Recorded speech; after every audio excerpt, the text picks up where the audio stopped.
7 de la mañana con 35 minutos, 7:35 minutos, en Punto Noticias de Radio Pichincha saludamos ya con el docente universitario, analista internacional, Fernando Casado, que nos acompaña vía telemática. ¿Cómo está, Fernando? A los tiempos. Buenos días, bienvenido. Les saludamos a Alexis Moncayo, quien le habla, Licenia Espinel. Las conversaciones, las negociaciones entre los representantes de Ucrania y Rusia, la última ronda al menos no ha dado resultados, no se puede establecer un corredor humanitario y sigue el enfrentamiento. Se está provocando serias consecuencias a nivel internacional en materia de refugiados y también en materia económica. Ecuador no ha sido la excepción, también se está viendo afectado. Hay acercamientos de Estados Unidos hacia Venezuela, acercamientos de Rusia hacia China. Estamos hablando ya de la posibilidad de una nueva reconfiguración del orden internacional. Fernando, buenos días. ¿Qué tal, Licenia? ¿Cómo estás? Un gusto compartir aquí contigo y con Alexis. Bueno, yo creo que esto se venía ya viendo desde hace tiempo, ¿no? Por un lado hay una multipolaridad que ha dado lugar a que cada vez de forma paulatina pero continua la hegemonía de Estados Unidos vaya mermando, y quizás este tipo de eventos como el que hemos visto entre la confrontación que está ahora mismo en proceso entre la OTAN y Rusia, pues va a dar lugar a que se aceleren estas reconfiguraciones del tablero geoestratégico, ¿no? Hay un actor muy importante que es China, que viene pidiendo su espacio desde hace tiempo, y hay dos contendientes que en este momento están en un proceso de desgaste, ¿no? Rusia por un lado y Estados Unidos por otro. Y no solamente su modelo militar, sino sobre todo también creo que incluso el modelo de sistema de gobierno, ¿no? Vemos que esa democracia representativa liberal que ha estado pues en alza desde la revolución de los propios Estados Unidos y la Revolución Francesa, pues pareciera, ¿no?, que poco a poco está tocando a su fin, ¿no? Lo vemos primero con el desgaste que está teniendo a lo interno, pero sobre todo creo que también lo estamos viendo en cómo se están reconfigurando los grandes bloques, ¿no? Eso desde el punto de vista macro.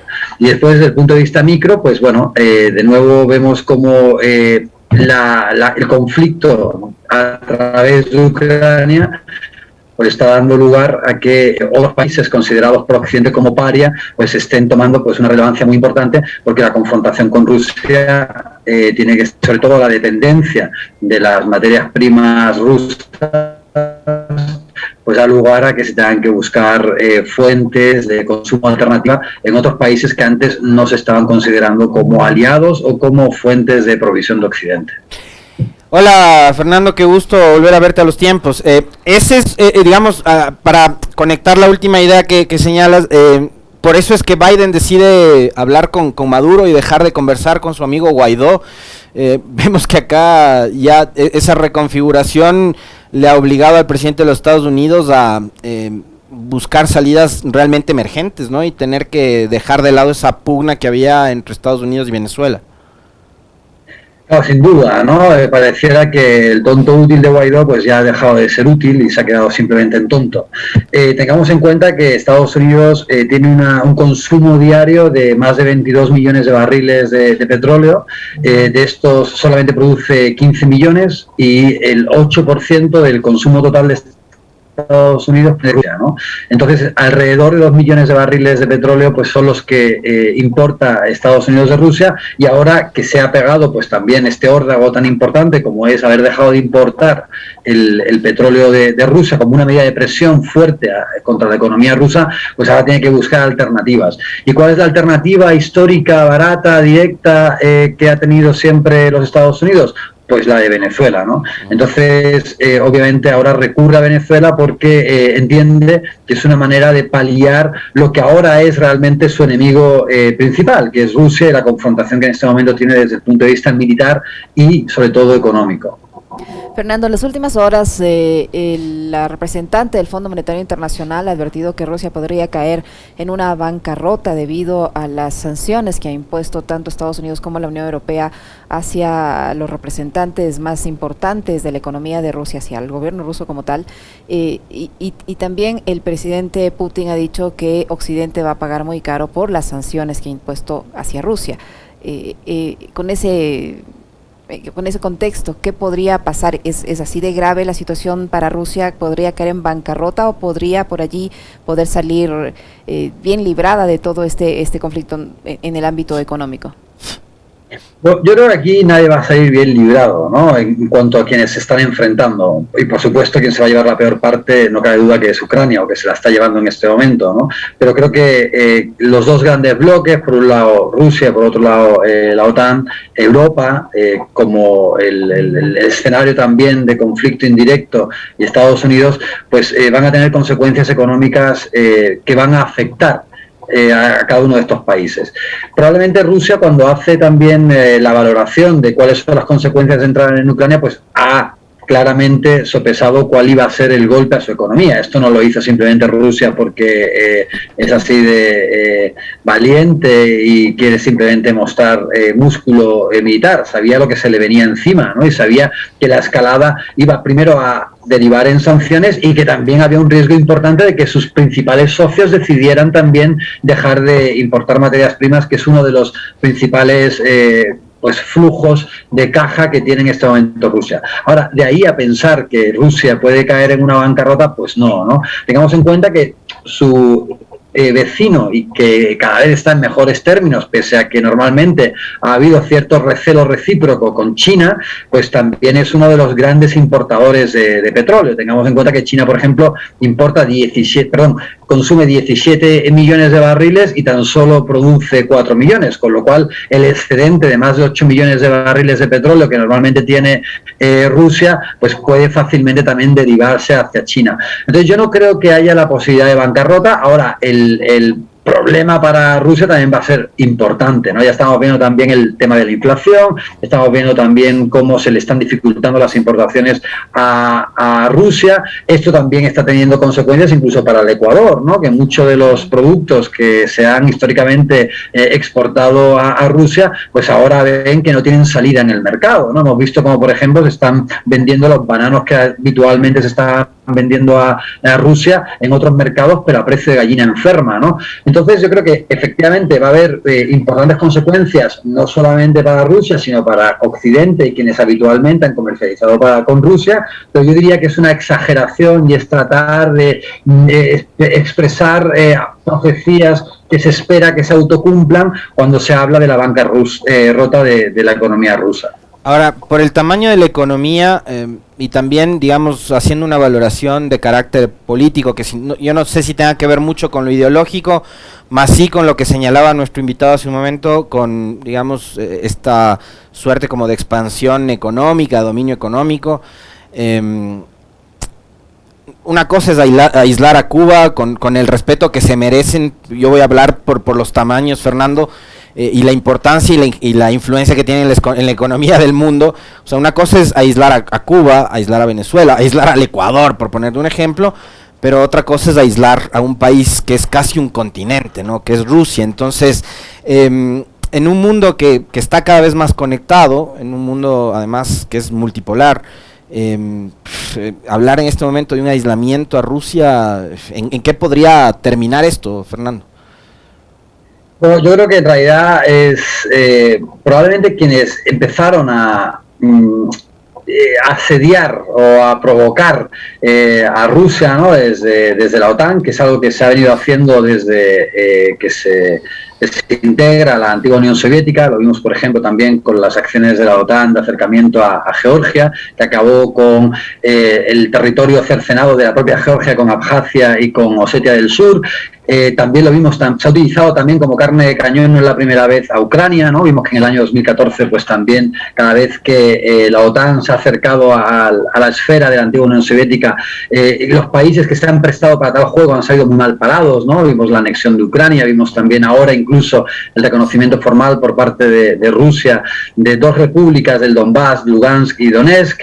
Entonces yo creo que en realidad esto ha respondido a un juego geopolítico de tratar de ir cercando a los oponentes, sobre todo al nivel militar que ha tenido la OTAN, ¿no? La OTAN, de hecho, pierde un poco su sentido después de que desaparece la Unión Soviética, pero Occidente decide mantener esta organización. Probablemente no sabían valorado los posibles escenarios de llevar la provocación en contra de Rusia cruzando ciertas líneas rojas, como ha ocurrido, ¿no? Hace pocas semanas, pues no, muchos analistas prevían la posibilidad de que Rusia se atreviera a invadir a Ucrania, precisamente porque la dependencia entre Occidente y Rusia, sobre todo en el plano energético y económico, era tan elevado que se pensaba que no iba a ocurrir, ¿no? Y que los mecanismos diplomáticos iban llevar a la distensión de las hostilidades. No ha ocurrido. Entonces, a partir de ahora, el techo es alto, ¿no? Aquí puede ocurrir de todo, ¿no? Hasta poniéndonos en el peor de los posibles escenarios, apretar los botones nucleares, ¿no? Que esperemos que no pase y que, de hecho, el encauzamiento diplomático y la cordura sea lo que vuelva a primar en este conflicto que ya ha costado más vidas de la cuenta. Entonces, yo creo que, efectivamente, como decías, Alex, Rusia no es un paisito y esto pareciera que responde más a hasta dónde se puede llevar a cabo la reconfiguración, porque en geopolítica mundial, porque en el fondo, ¿cuál es el gran enemigo de Occidente, ¿no? En cuanto a lo que es la merma de su hegemonía y del orden mundial establecido después de la Segunda Guerra Mundial principalmente, pues es China, no es Rusia, ¿no? Esto es más bien una especie de hombre de paja, ¿no? Al cual se le ha intentado acosar para intentar divertirle y llevar la atención a otro lugar, pero en realidad la gran preocupación de Occidente es China, que no solamente a nivel económico está ganándole un gran terreno a Occidente, sino que incluso a nivel geopolítico y militar, ¿no? Tengamos también en cuenta que la mayor preocupación, tal y como lo expresó Biden a la hora de asumir la presidencia de los Estados Unidos, era la expansión de China en su área de influencia. Entonces tampoco se explica muy bien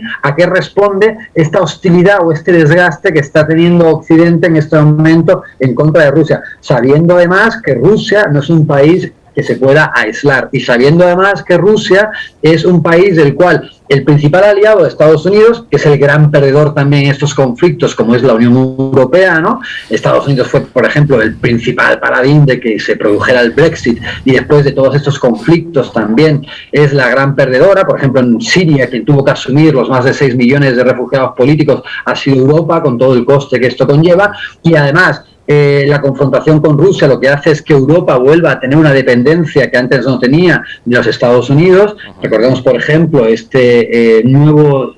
la forma en que iba también a suplir de gas Rusia a Europa era a través de este gasoducto Nord Stream, que tengamos en cuenta que, por ejemplo, hay países como Rumanía o como Chequia que dependen o de Finlandia, que dependen 100% de la importación de gas de Rusia, o en el caso de Alemania, el motor europeo depende en un 63,5% del gas de Rusia, con lo cual esto de alguna forma lo que está haciendo es que la confrontación haga que la Unión Europea dependa de un gas mucho más caro y mucho peor y menos confiable para ser provisto por parte de Estados Unidos, ¿no?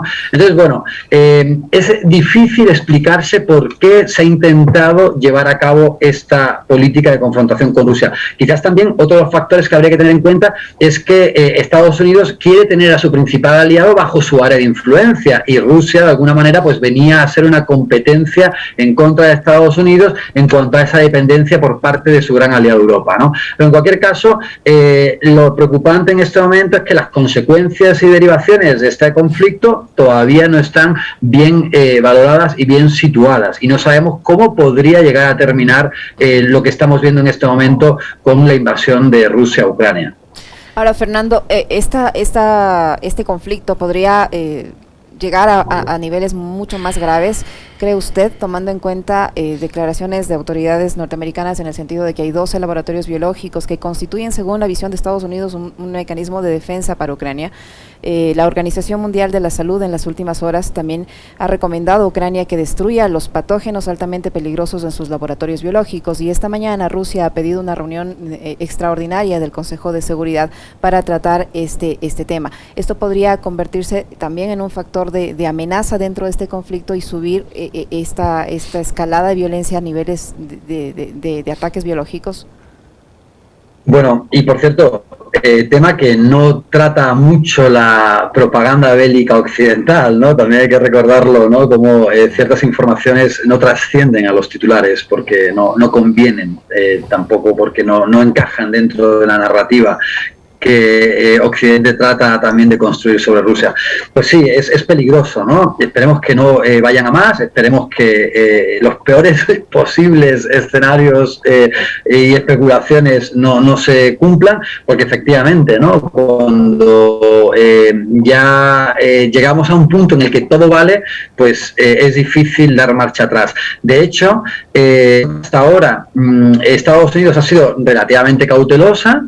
Ucrania probablemente pensaba que iba a recibir un mayor apoyo, sobre todo a nivel militar de Occidente, no ha ocurrido, ¿no? Y han dejado solo a su principado, ¿no? Cosa que le invite sin sentido a integrar a Ucrania en la OTAN, sabiendo que además esto violentaba pues toda una serie de acuerdos nucleares de los proyectiles de medio alcance que existían durante la Guerra Fría. Y entonces, por ahora, cierta cordura ha habido en cuanto a no incrementar la escalada militar involucrándose directamente en el conflicto Occidente y, desde luego, que cualquier tipo de medida que sirva para bajar el nivel de las hostilidades y sobre todo para que haya un respeto del derecho internacional humanitario con el no uso de armas prohibidas, pues es lo que debe de ocurrir, ¿no? Cualquier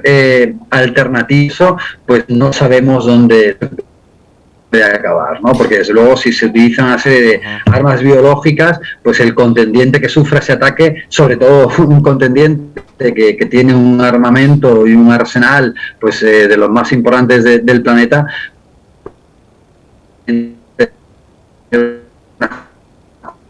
consecuencias nefastas.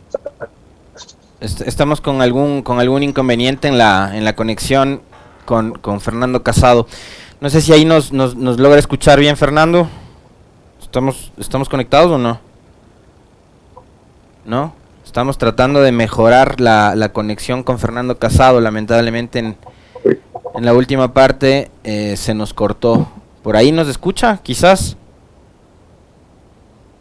¿No? Ojalá podamos mejorar cuanto antes para retomar el diálogo, porque hay algunas cosas que queremos todavía abordar con Fernando, que tiene que ver también con asuntos de política interna y lo último que ha ocurrido en el Ecuador y en la Asamblea en estos días, Fernando. Pero antes, leía yo el otro día una entrevista que le hacen a Noam Chomsky, y Chomsky decía, estamos viviendo un momento crucial de la historia de la humanidad, y yo quiero citarle dos temas que me parece que son interesantes. El uno, que aparentemente con la guerra entre Rusia y Ucrania llegaría el fin de la pandemia. Por lo menos dejaron de aparecer variantes, nuevas cepas, etcétera. Entonces como que la pandemia ya pasa a un segundo o tercer plano con el conflicto bélico Rusia-Ucrania, por un lado. Y por otro, Fernando, algo que a mí siempre me ha llamado la atención desde que arrancó este problema, y esto ocurre con los demócratas al frente del gobierno de los Estados Unidos. O sea, no quiero que me digan que soy trumpista, pero yo no sé si con Trump, que finalmente se terminó acercando a Corea del Norte, por ejemplo, que tenía una comunicación fluida con Putin, y podíamos haber llegado a este escenario. Y lo otro, porque desde Occidente e irresponsablemente aquí hemos visto incluso a gente de farándula hablando de este tema de política internacional, ¿no? Así como hablaban de feminismo, etcétera, etcétera, gente de farándula. Echarle la culpa de todo a Putin, ¿no? Cuando finalmente en Rusia hay un gran consejo de seguridad que es el que toma este tipo de decisiones. Entonces yo sí quisiera que Fernando nos haga un análisis sobre lo que pasa con el conflicto bélico y el aparente fin de la pandemia, que este conflicto se da cuando están los demócratas nuevamente en el poder en los Estados Unidos, y lo último esto, ¿no? De que desde Occidente se ha querido culparle de todo a Putin. Bueno, veíamos que la pandemia se sigue cobrando muchas vidas, ¿no? Y que en Estados Unidos además ha sido especialmente duro el paso de la pandemia con un 20% de las víctimas totales aproximadamente.